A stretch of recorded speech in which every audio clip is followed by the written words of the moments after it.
Muito bom, perfeito. Olha só, vou falar do Lupe. Lupe acabou de pedir demissão, né? O ministro, agora ex-ministro da Previdência Social, Carlos Lupe, acabou de pedir demissão, né? Caiu em meio a esse vendaval, que foram as denúncias, né? E a investigação já em curso sobre as fraudes no INSS, o estelionato no INSS, os descontos ilegais e criminosos na conta de milhões de brasileiros, né, aposentados e pensionistas. Fala-se 6,3 bilhões de reais desviados da conta, né, do contra-cheque dos trabalhadores aposentados brasileiros. Isso é um crime do tamanho do mundo. E é um crime que não vai ficar restrito à demissão do Carlos Lupe. Mas antes de falar disso, eu só queria citar uma coisa, né? Assim, eu acho que vale a pena a gente fazer uma análise, ainda que não muito aprofundada, mas importante, sobre o que foi o 1º de maio, o Dia do Trabalhador e da Trabalhadora, ontem no Brasil. Continuamos com uma militância de esquerda, e não apenas do PT, mas uma militância de esquerda em geral, em estado de negação sobre a incapacidade completa que todos nós temos, aí são todos nós mesmos, eu e todo mundo que faz parte desse espectro político de esquerda, de achar uma solução, uma fórmula, uma maneira de voltar a trazer as pessoas para as ruas. As manifestações foram muito fracas, muito esvaziadas, né? Teve aquela em São Paulo que teve 3 ministros, né? Uma ministra que está para cair, que é a ministra da Mulher, a Cida, né? O ministro que só não cabe porque não tem ninguém para estar no lugar dele, que é o secretário-geral da presidência, o Márcio Macedo, e o ministro do Trabalho, o Luiz Marinho, que está numa posição muito desconfortável em relação à tomada de posição do presidente Lula de apoiar a luta contra a escala 6x1. Porque quando surgiu essa história, né, pela boca do PSOL, né, pela força e pela luta do vereador Rick Azevedo, do PSOL do Rio de Janeiro, que criou um movimento chamado Vida Além do Trabalho, não é isso? VAT, um nome maravilhoso, uma luta maravilhosa, incrível, incrível essa história. E aí depois também pela Érica Hilton, que bancou, né, a apresentação de uma PEC, uma PEC no Congresso Nacional. Na hora que foram falar com o ministro do Trabalho e do Emprego, ele falou que não, o melhor é essa negociação entre trabalhadores e patrões. Olha, um ministro do Trabalho, qualquer ministro do Trabalho que acredite numa bobagem dessa, já deveria ter saído do Ministério há muito tempo. Deveria ter caído antes do Lupe. Né? É uma crueldade. E foi uma maneira dele referendar o absurdo que foi a reforma trabalhista do Michel Temer, que acabou com tudo que é direito trabalhista e criou essa relação perversa, cruel e falsa, né? De que existe uma possibilidade dos trabalhadores negociarem os seus direitos com patrões que apoiaram o golpe de 2016, que apoiaram a reforma trabalhista e que não têm nenhum interesse em negociar nada com o empregado, né, com o funcionário e com o trabalhador. Que eles chamam desgraçadamente de colaborador. Eu já falei que eu tenho um gulag pronto, um raso da Catarina na Bahia, para enfiar quem chama trabalhador de colaborador, né? A coisa mais podre, mais ridícula que se pode fazer em relação ao mundo do trabalho. Dizer que eu colaboro. Eu não colaboro nada, eu vendo a minha força de trabalho. Eu vendo a minha força de trabalho, eu não colaboro com nada. Nem quero colaborar, eu quero vender a minha força de trabalho para ganhar o meu salário. Aí o ministro vem e me fala que é possível, que não, que isso pode ser discutido entre trabalhador e patrão. Eu vou chegar patrão, sabe o que eu estava pensando aqui? Eu trabalho escala 6x1, é muito cansativo, eu não vejo meus filhos, eu não vejo minha mulher, eu não consigo descansar direito, eu não consigo cuidar da minha vida, cuidar da minha casa, fazer um curso, sei lá, correr, andar de bicicleta, dormir, jogar PlayStation, eu não consigo. Será que você poderia, meu patrãozinho querido, reduzir a minha escala para 4x3? Quem é o idiota que acredita que isso é possível num país como o Brasil, né? Num país de capitalismo dependente, com uma classe dominante predatória, da pior qualidade, né? Uma escória que comanda o Estado brasileiro? Aí, agora ele está numa posição seguinte, porque ele deveria pedir demissão, o ministro Luiz Marinho, porque, olha, se ele é contra, se discuta no Congresso uma PEC, uma nova lei para regular isso, que ele acha que isso tem que ser feito entre patrões e empregados, ele tem que pegar o caneco dele e ir embora. E botar um ministro do Trabalho que agora defenda o fim da escala 6 por 1 e, de preferência, defenda a escala 4 por 3. Então, essa gelatina, que é a percepção do governo, dos governistas, do PT, enfim, dos ministérios do Lula em relação a essa luta, tem que ser dissipada. O presidente tomou uma posição pública de lutar contra a escala 6 por 1. O ministro que estava discutindo, que achava que isso era ruim, estava ontem comandando uma manifestação fraquíssima, miserável, do 1º de maio. Quer dizer, o 1º de maio do Brasil tem sido muito triste, tem sido lamentável. No ano passado, foi aquela coisa no estacionamento do Itaquerão, lá do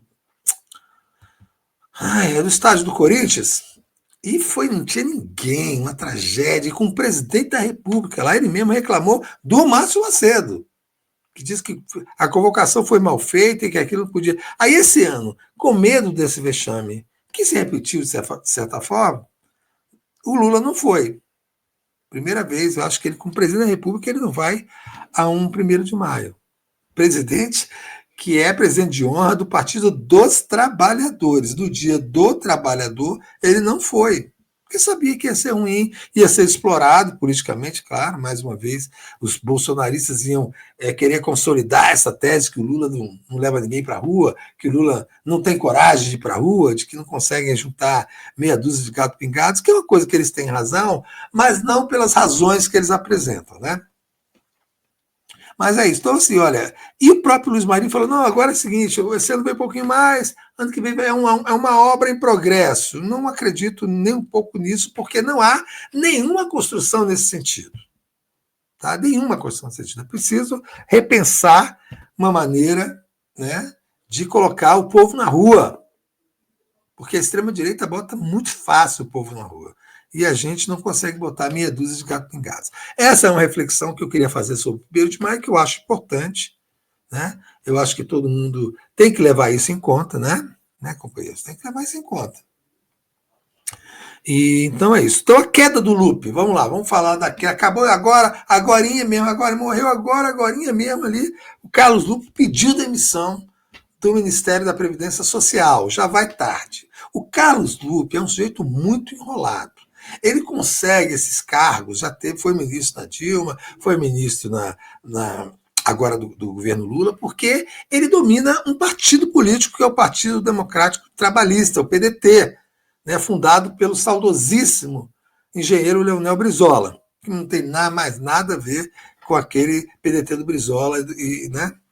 Não tem nenhuma. Mas sim, o Carlos Lupe, que é esse sujeito enrolado, ele controla a mão de ferro do PDT, tem esse poder sobre o PDT, então ele vende o apoio do PDT a cada governo do Lula que aparece. Olha, o PDT é um partido centro-esquerda, querendo ser muito bonzinho e tal, e a gente vai junto contigo. Acho, se não me engano, o PDT tem 16 deputados na Câmara dos Deputados. E o Lupe está saindo agora, e saiu assim, olha, estou saindo, mas meu nome não está nessa investigação. Ora,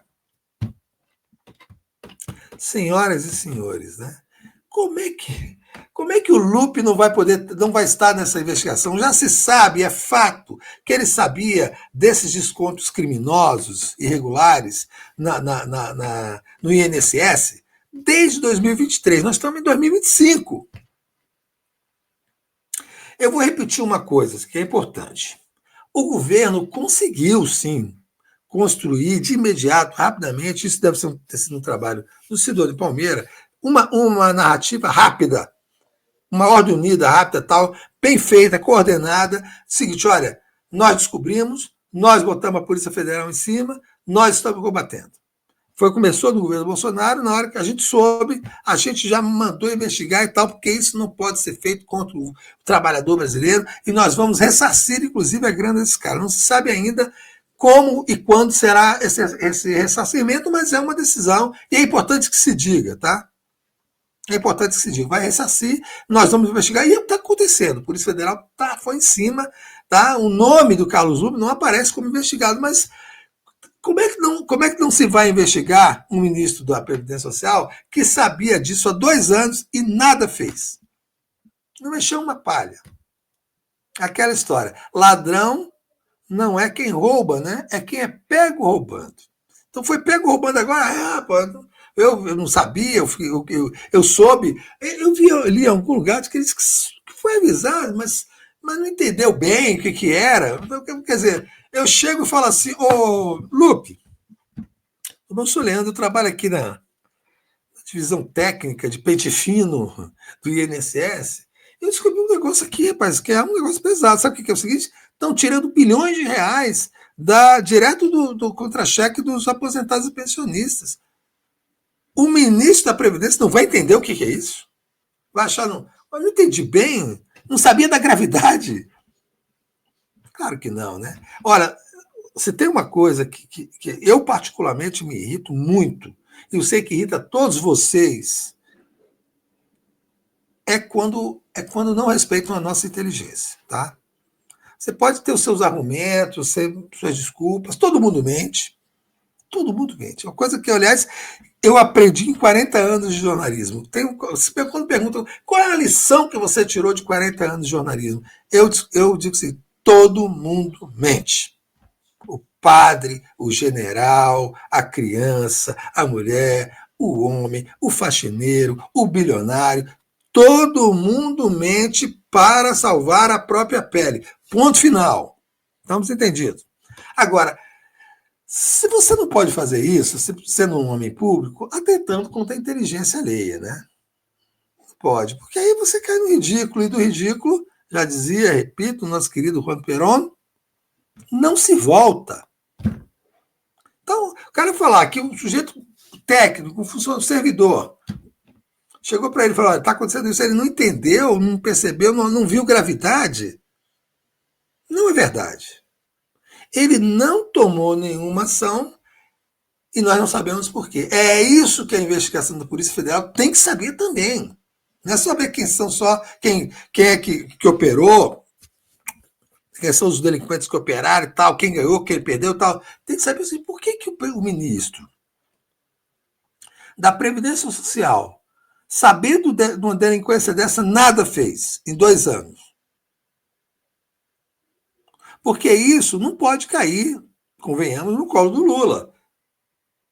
Se o ministro da Previdência soube e ficou calado, como é que o Lula ia saber? Como é que os outros ministros? Ninguém ia saber. Como é que nós iríamos saber? Como é que o pensionista ia saber? Não tinha como. O cara falou como ministro, falou, bom, você tem alguém que vai tomar uma providência nesta merda, é o ministro, né? E ele, por quê? Eu sou muito curioso, né? Como todo jornalista, eu sou muito curioso, quero saber por quê. Qual que é a desculpa para isso? Aí o cara foi lá e buscou, remexeu no baú de desculpas. Ele, não, o cara me falou, mas eu não entendi a gravidade. Rua. E vai para a rua, e aí tem um fenômeno que pode acontecer e que pode, inclusive, mudar, de certa forma, a configuração das questões políticas e eleitorais para 2026. O PDT é controlado com mão de ferro pelo Carlos Lupe. E se ele sai magoado, se ele sai ferido, se ele sai se sentindo abandonado pelo Lula, pelo presidente Lula, pelo PT, enfim, pelo aparato governista, ele pode ir, e é possível que vá para a oposição. Falar assim, não estou mais com o governo. Né? Eu e o PDT estamos fora do governo.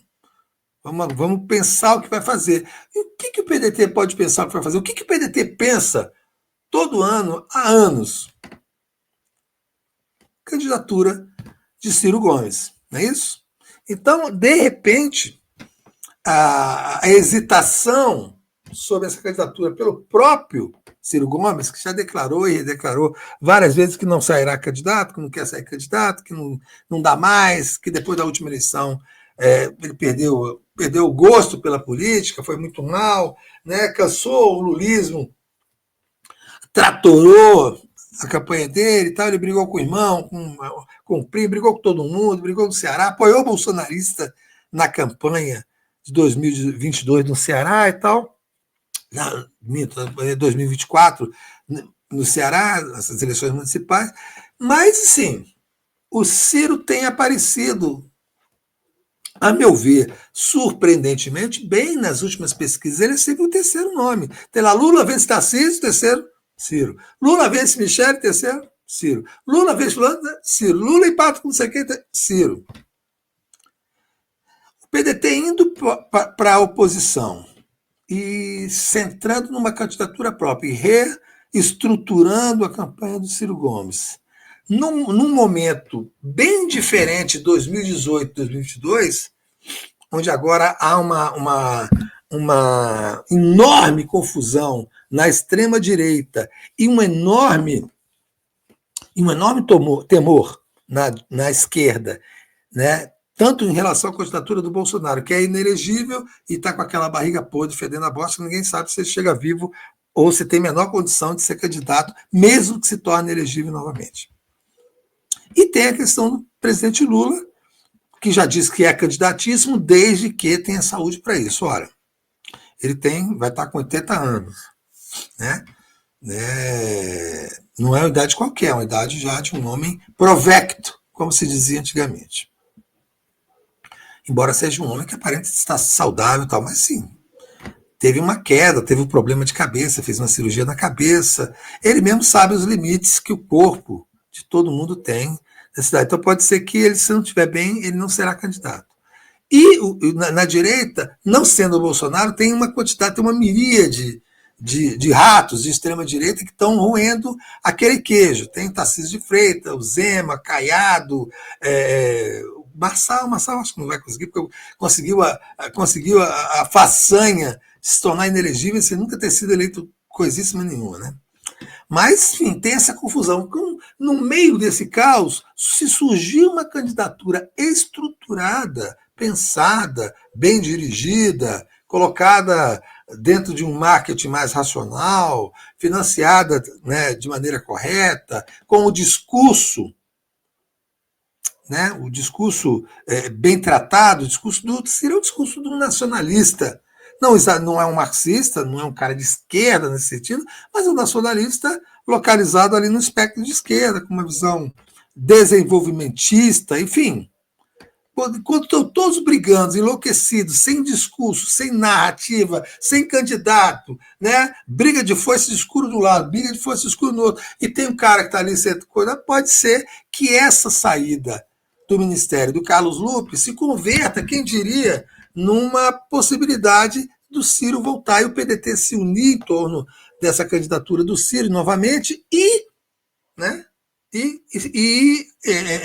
trazer outras forças políticas de esquerda para essa candidatura, e pode ser que o Ciro, quem sabe, né, pode ter até que ele volte a ser candidato e surpreenda. Então, eu acho que essa saída do ministro Carlos Lupe abre uma brecha, numa fenda espaço-temporal na política brasileira, que pode trazer umas outras possibilidades para 2026 e tornar a vida do Lula, do PT e da candidatura do PT mais difícil do que eles poderiam imaginar. Então, é isso, né? A política são como as nuvens, uma hora estão em um lugar, numa outra hora estão em outras. Importante a gente falar sobre isso. E eu falar em política, tem mais outra coisa importantíssima para a gente conversar aqui. O que foi o processo, esse que está em andamento de cassação contra o grande deputado Glauber Braga, do PSOL do Rio de Janeiro? Foi uma armação continuada, hein? Botaram aquele delinquente, que eu esqueci o nome dele, do MBL, para ir nas ruas provocar o Glauber, sempre provocando o Glauber, sempre percebendo que a maneira de atingir emocionalmente o Glauber era xingando a mãe dele, era chamando a mãe de corrupta, a mãe dele, que havia sido prefeita da cidade de Nova Friburgo, no Rio de Janeiro. Então o Glauber aguentou aquilo na rua, o Glauber fazia, ainda faz, a prestação de contas do mandato dele, se não me engano, no Largo da Carioca, ali no centro do Rio de Janeiro, em cima de um caixote, como faziam os políticos tradicionais antigamente. Presta as contas ao povo ali, pá, tete a tete, olho no olho, uma coisa legal pra caramba. Então mandava esse cara para lá, o cara ficava ali esperando para levar uma porrada. Esperando para levar uma porrada, sendo filmado, né, um sujeito do MBL, para poder criar um problema para o Glauber. Foi feito até que ele conseguiu, obviamente com a ajuda daqueles delinquentes comandados pelo Arthur Lira no Congresso Nacional, entrar no Congresso e aí xingar a mãe do Glauber, mas aí o Glauber não aguentou, porque a mãe dele, naquele momento, estava morrendo no Rio de Janeiro. Né? Sua mãe corrupta, cara, olha, eu acho, inclusive, talvez o Glauber hoje se arrependa só ter dado aquele chutinho na bunda. Já que deu essa merda desse tamanho, era melhor ter acertado a cara do sujeito, ter acertado, derrubado no chão e pisado na cara. Porque ia ser a mesma coisa, imagina, né? Mas ele teve a generosidade só de segurar o sujeito e chutar a bundinha dele, aquela bundinha seca ali, ó, pá, e botar para fora. Isso foi a armação feita, óbvio, foi feita a armação, foi feito o pedido de cassação, aquele relatório criminoso dessa figura lamentável, execrável, né? Desse rato de Congresso, que é esse deputado Paulo Magalhães, da Bahia, do PSD da Bahia, e foi feita a armação. A impressão que eu tenho, e não me parece que seja uma impressão leviana, nem delirante, é de que está se fazendo este mesmíssimo movimento para caçar o deputado Lindbergh Farias, do PT do Rio de Janeiro. Lembre que assim, volta e meia, com o Lindbergh no plenário, ou no mesmo ambiente, ou sabendo que ele estava ouvindo, xingam agora ministra das Relações Institucionais, Gleisi Hoffmann, que é a mulher de Lindbergh Farias, mulher não, companheira, né? Na esquerda e no PT não se fala mais mulher, fala companheira. Então, a companheira de Lindbergh Farias é Gleisi Hoffmann, um casal aí muito feliz, apaixonado, que está sempre aí trocando beijos, abraços e juras de amor. Então, é um casal muito bonito de ver, inclusive. E eles, assim, eles sabem que a maneira de atingir um homem é agredindo a mulher dele, né? A esposa dele, a companheira dele. O Geyer fez isso. Primeiro, lembra aquele marginal de Goiás, do PL de Goiás, Gustavo Geyer, não é isso? Né? Fez isso e tal, xingou, e esperando que o Lindbergh reagisse, fosse que ele dar um soco na cara dele, e vamos caçar o líder do PT na Câmara dos Deputados. Essa é a intenção.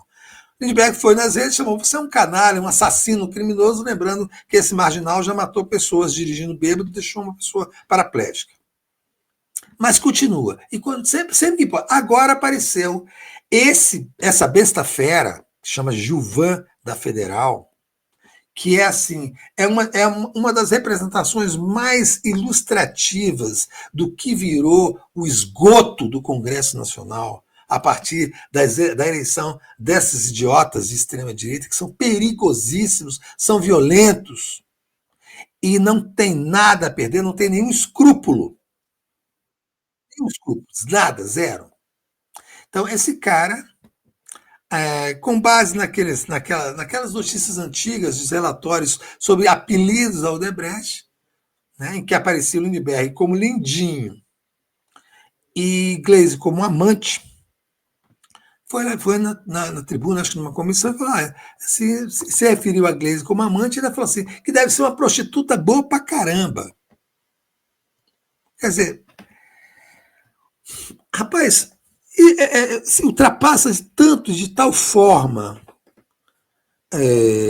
os limites do bom senso, da boa educação e dos bons modos e do decoro, que se tornou impossível mesmo para o Hugo Mota não fazer alguma coisa. Então foi feita uma representação E se fala que essa besta fera vai talvez ser suspensa por 6 meses.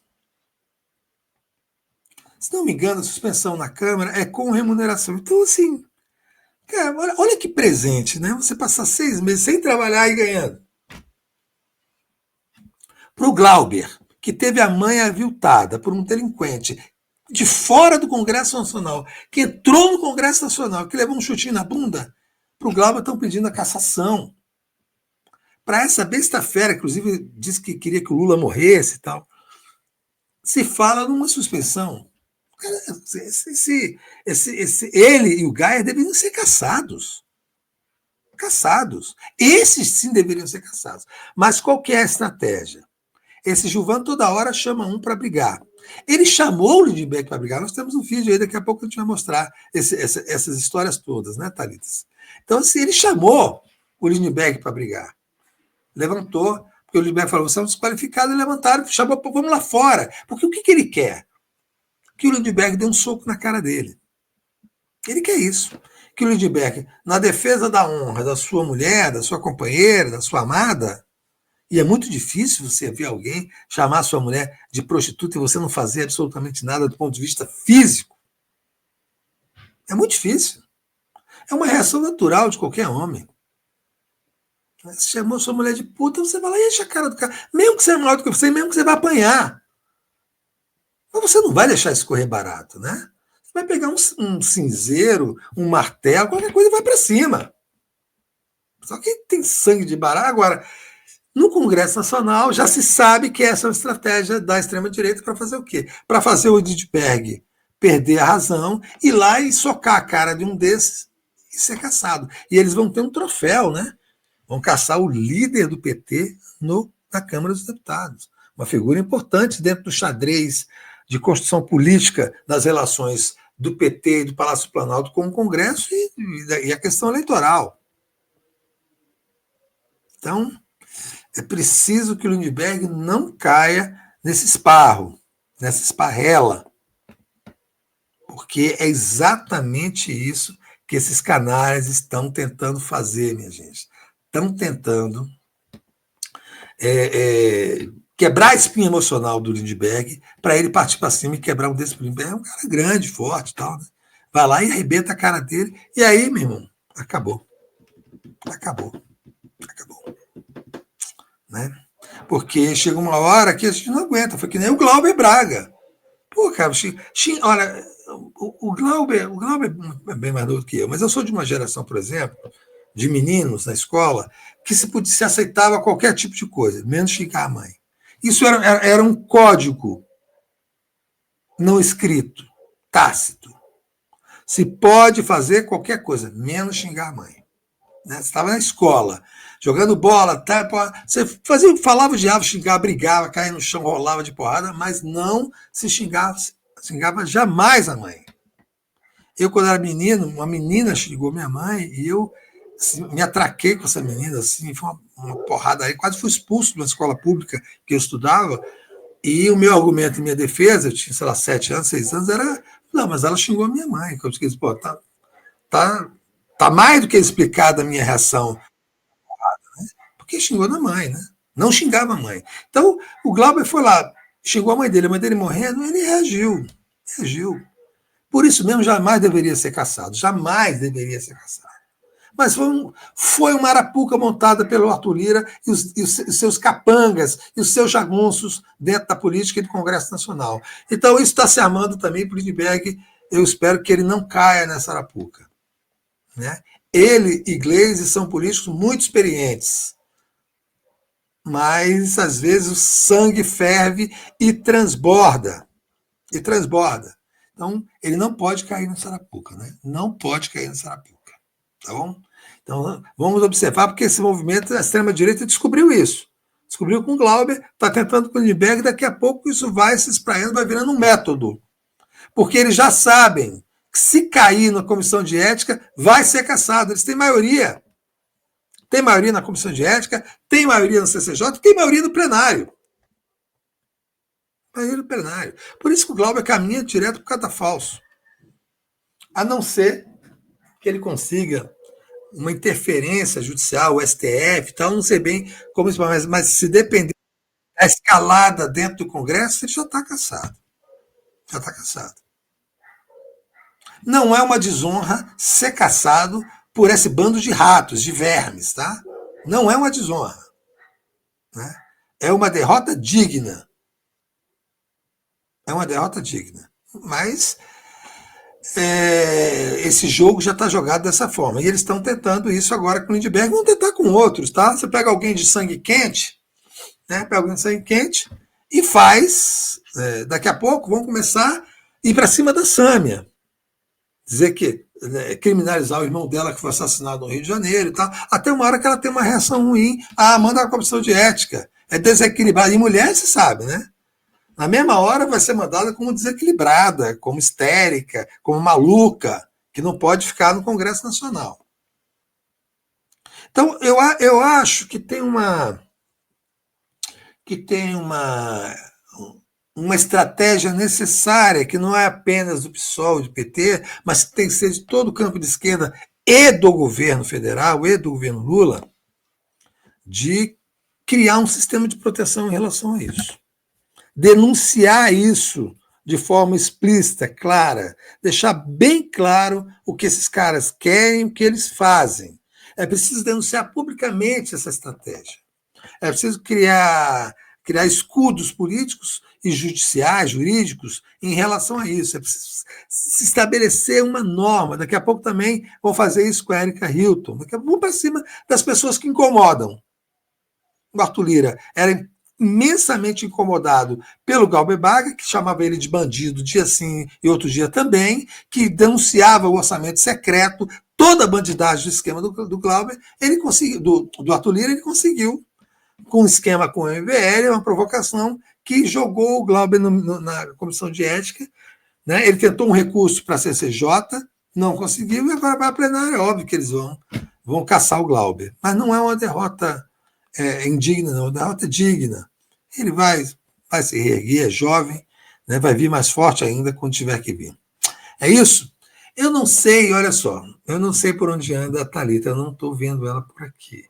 Eu queria, então, se alguém souber da Thalita, porque eu precisava dela aqui agora, para saber aí dos superchats. Eu, ao contrário do Mauro Lopes, eu não tenho a menor ideia como mexe com isso. O Mauro, olha, isso aqui, vou baixar. O Mauro baixa a Bíblia, baixa, né, um vídeo, mas eu sou muito mal acostumado. A Thalita também, que sou muito mal lá no outro canal que a gente trabalhava, e eu continuo muito mal acostumado. Né? E para ensinar truque novo para cachorro velho, gente, é difícil demais. Tudo bom, Thalita? Como é que estamos aí, hein?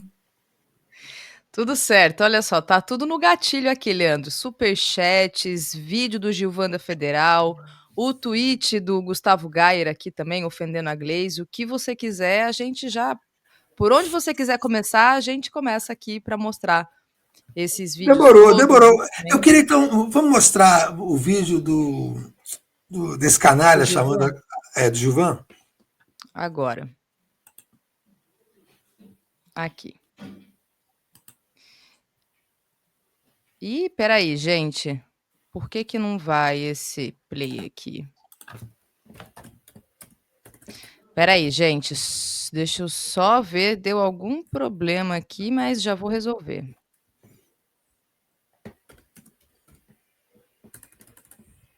Vão mandando superchats aqui, hein, gente? E super sticker também. É super importante. Tô falando com vocês aqui enquanto eu ajeito toda a parte técnica aqui. Não entendi por que deu tilt aqui, mas vai rolar agora. Olha só. Agora sim. Eu não vou representar no Conselho de Ética porque eu sou homem. Pronto. Muito boa fala. Ótimo, ótimo. Interessante, Agora presidente, sim. que o PT, eu estive na Polícia Federal nessa época, que esse ex-presidiário foi preso pela Polícia Federal, chovia aqui ataques à Polícia Federal do pessoal do PT. Por exemplo, da senadora Gleice Hoffmann, atacava a Polícia Federal o tempo inteiro. Hoje estão elogiando a Polícia Federal, por quê? Porque nós temos um diretor petista. Nós temos um diretor petista. Na Odebrecht, existiu uma planilha de pagamento de propina para políticos. Eu citei aqui o nome de Lindinho, diamante, que devia ser uma prostituta do caramba. Aí teve um deputado aqui que se revoltou. Ou seja, a carapuça serviu e foi mentir na CCJ, se vitimizar. Eu quero deixar registrado aqui, presidente, que ele chegou a ameaçar, dizendo: você vai ver, seu bandido. Só que eu vou dizer a esse deputado: eu não vou representar no Conselho de Ética porque eu sou homem. Ele é um machão, né? Ele é um machão. Agora, você vê, essa prostituta do caramba. Isso, assim, mesmo que sejam 6 meses de suspensão, e mesmo que remunerada, mas 6 meses ele longe do picadeiro político, assim, às vésperas de um ano eleitoral, vai ser ruim para ele, vai ser bom para o Congresso. Sabe, por exemplo, uma coisa boa que aconteceu com o Congresso Nacional, uma coisa ruim para a população de Cuiabá, mas boa para o Congresso, foi aquele retardado, careca, como é o nome dele? Babuíno? Virou prefeito agora, né? Brunini. Abílio Brunini. Pois é, assim, foi uma dádiva para o Congresso Nacional se livrar daquela figura ridícula, patética, um provocador de 5ª categoria, um débil mental, né? Abílio Brunini. Foi bom, ele foi eleito, ele ganhou de um candidato do PT lá em Cuiabá, e inclusive está metido em 1000 problemas lá, mas assim, pelo menos livramos esse cara, assim, menos mal, se ele for suspenso, é 6 meses sem essa figura patética, ridícula, com essa bandeira enrolada, essa bandeira brasileira enrolada no braço. Você vê como é complicado a criação de personagens, né? Quando você cria um personagem, você acaba virando escravo dele para sempre. Deve ser um incômodo passar o dia inteiro com essa bandeira enrolada, né? Já é quente, tá? De paletó, essa bandeira enrolada, mas assim, ele não pode mais abandonar a personagem. Ele tem que vai passar o resto da vida, quando for político, com essa bandeira enrolada do lado, essa coisa ridícula, sabe, que não significa nada, tá? E assim, passou a ter uma simbologia muito mais próxima do 8 de janeiro, daqueles terroristas, do que de patriotismo e tal. É a mesma coisa aquela outra, aquela mulher que tem um cabeção que usa uma tiara, lá de Santa Catarina, a mesma coisa, tá prisioneira naquilo, e ela tem que ficar usando aquilo para dizer que não é nazista. Se ela tirar, admite que é nazista. Quando ela foi no Parlamento Europeu, ela entrou em plenário sem aquela tiara, porque lá ela seria presa, usando adereços nazistas. Aqui ela não tem como tirar daquele cabeção, aquele troço, vai passar o resto da vida com aquele negócio ridículo, cafona, aquela merda na cabeça, porque não tem como se livrar. A personagem, né, tomou conta dele. A mesma coisa esse Gilvan da Federal, que tem que andar enrolado com essa bandeira, parecendo uma fralda, né, geriátrica enrolada no corpo, com aquela bandeira do Brasil. Agora, ele passou no limite. O próprio Mota teve que reconhecer. A Gleisi, inclusive, fez um tweet, não, agora não chama, uma postagem no X, agradecendo o bom senso dele de levar para a comissão de ética, de comitê de ética, e tomar uma providência. Porque esses caras estão passando completamente do limite. Mas ele fez isso para provocar o Lindbergh, para na saída do Lindbergh dar um soco nele e ele levar o Lindbergh para o comitê de ética e caçarem o Lindbergh. E caçarão se isso acontecer. Por isso que tem que segurar o sangue mesmo, deixar esses ratos, esses bandidos, esses provocadores falar o que quiserem, seguir a luta, porque senão a gente perde, né, Thalita? É isso. Tem aqui o momento da confusão. Que o Lindbergh, ele levanta, ele começa a falar, ele levanta e vai para cima. Aqui, olha só. Tem uma questão de ordem? É uma questão de Qual ordem, artigo? senhor presidente. Qual artigo? Artigo 73. Pela manutenção da ordem, respeito e austeridade das sessões, serão observadas as seguintes regras. 12. Nenhum deputado poderá referir-se de forma descortês e injuriosa aos membros do Poder Legislativo ou às autoridades constituídas desse e dos demais poderes da República. Esse sujeito é um desqualificado. Pediu a morte do... Ele vai, tá vendo? Ó, a mão fechada, ó. Peço à Polícia Legislativa que intervenha. Deputado Lindbergh, Vossa Excelência. E aquele delinquente que é presidente chama a atenção só do Lindbergh.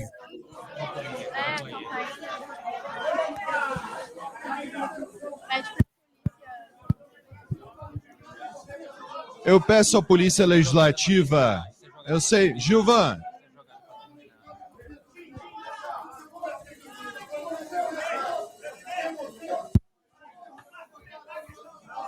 Esse matou a namorada a tiros. Esse é outro, exatamente. Diz que ela se suicidou. Senhores,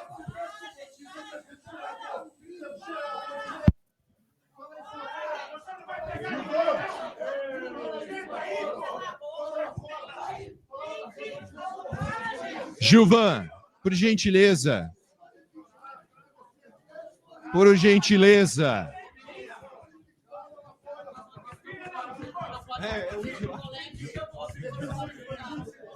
Olha só, senhoras e senhores.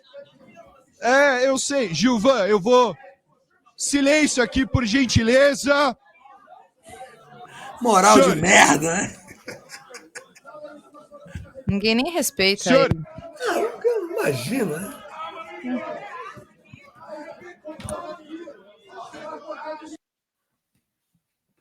Agora, Leandro, sempre foi assim? Você que tem décadas de experiência de Brasília. Eu digo isso e quando encontro velhos camaradas, colegas jornalistas, que a gente às vezes senta e conversa sobre isso.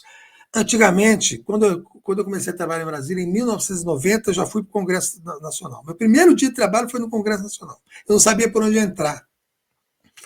E aí, naquela época, e por muitos anos, até os anos 2000, assim, mesmo quando um parlamentar ia brigar feio com outro, era assim, Vossa Excelência, falta com a verdade. Não chamava de você um mentiroso. Não tinha você. Vossa Excelência, falta com a verdade. Vossa Excelência deveria ler um pouco mais, para dizer que o cara é burro. Vossa Excelência é um homem de poucas luzes. Agora não, virou recreio da casa, do CAGE, recreio, né? De prisão. Virou horário de tomar sol de prisão.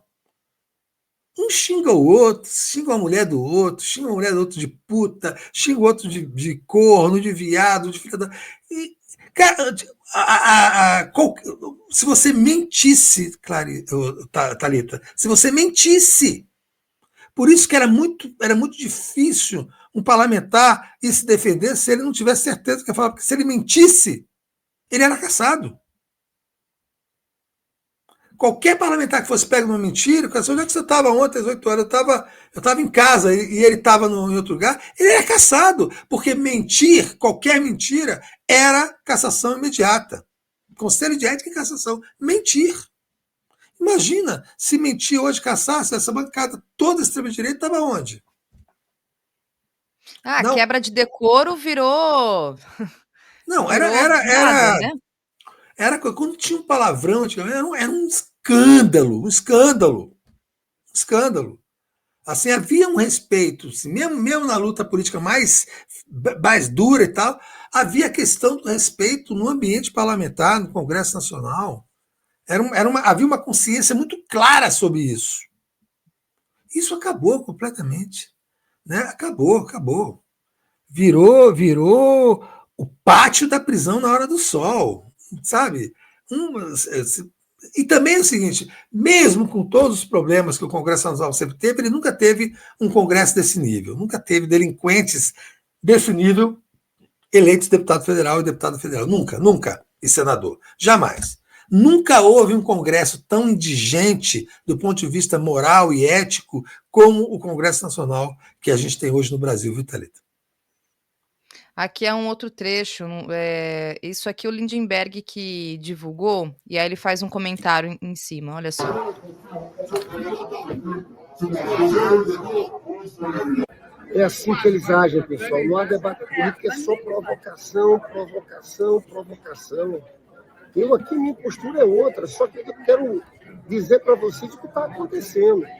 Há um mês atrás, o deputado Gustavo Gaia, gente, esse cara tem que ser caçado. É uma coisa tão sórdida, é tão absurdo. Ele falou no plenário, tentou insinuar, me atacar, eu, cafetão, Gleise, garota de programa, não queria nem repetir isso aqui. Mas alguma coisa tem que ser feita. Chegou a falar de trisal com o presidente do Senado, Alcolumbre, Hugo Mota. Gente, isso aqui não dá para... Isso não é Câmara, isso não é parlamento, isso não dá para aceitar. Aí agora, 2 semanas atrás, esse deputado Gilvan Federal faz um discurso, ele foi relator de um projeto que desarmava a segurança do Lula, segurança pessoal. E ele, no discurso dele, como relator, ele disse: tem que andar mesmo desarmado a segurança. Eu quero que Lula morra. Eu quero mais que o Lula morra. Eu quero que ele vá para o quinto dos infernos. Uma clara incitação ao assassinato do presidente. E ontem, pessoal, naquele incidente comigo, é porque não dava, viu, pessoal? Você sabe quando você... Tanta provocação, e atacou a Gleise de forma mais abjeta, no estilo do Gaia. Eu estou entrando com representação no Conselho de Ética, na Corregedoria, mas eu vou fazer uma fala daqui a pouco no Colégio de Líderes, dura, exigindo do presidente Hugo Mota providência. Thalita, vou tirar, Thalita. Só não pode. Olha só, tem uma questão de fundo nisso, que é importante. Não se chegaria a esse ponto se antes o PT não tivesse abandonado a luta política, o enfrentamento.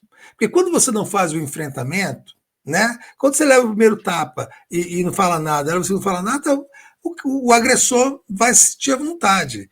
Como não foi feito o enfrentamento, como a bancada do PT se calou diante de muitas atrocidades, terceirizando a coragem para parlamentares do PSOL, como Sâmia Bonfim, Glauber Braga e companhia, né?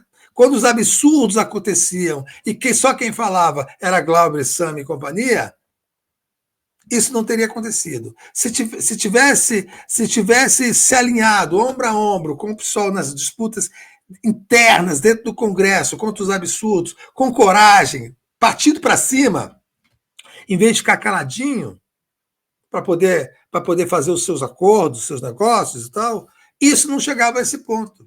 Chegou a esse ponto que eles cresceram. Chegou a esse ponto que eles fazem o que querem no Congresso e o PT ficava calado. Agora estão indo para cima pessoalmente de deputados e deputadas do PT. Porque quando o ataque era contra a Érica Hilton, cadê o povo ajudando? Só a Érica sozinha. Quando o ataque é só em cima da Sâmia, do pessoal da Melchiona, é sozinha. Quando os absurdos de misoginia, homofobia e transfobia eram ditos lá, cadê a bancada do PT para ir lá com coragem e gravar videozinho? Isso aqui é imoral. Não, todo mundo caladinho. Agora, né, é aquele velho texto, acho que é do Goethe, é isso? Aquela história assim, ontem vieram prender o comunista, mas eu não sou comunista, não falei nada. Vieram prender do Brecht. Não falei nada. É a mesma coisa. Não falei nada, não era comigo, não falei nada, né? Agora é com ele. É isso? Isso aí. Aqui deixa eu só colocar esse tweet não, né? Essa postagem do Gaia também que eu separei aí, ó. É isso que o Lindbergh comentou. É isso, né, Leandro? Além, né, das falas no parlamento, nas reuniões todas, eles postam, ficam publicando esse tipo de situação. Esse covarde apagou isso, né? Ele apagou e está torcendo para não dar nada. Mas assim, eles controlam o Congresso, né? Controlam a Comissão de Ética, controlam a CCJ, controlam o plenário. Esse cara já deve ter sido caçado por muitos outros eventos. Ele foi num podcast e disse que os homens e mulheres negros têm o QI menor do que os brancos. Uma coisa dessa tinha que ser cassação na mesma hora. Cassação na mesma hora.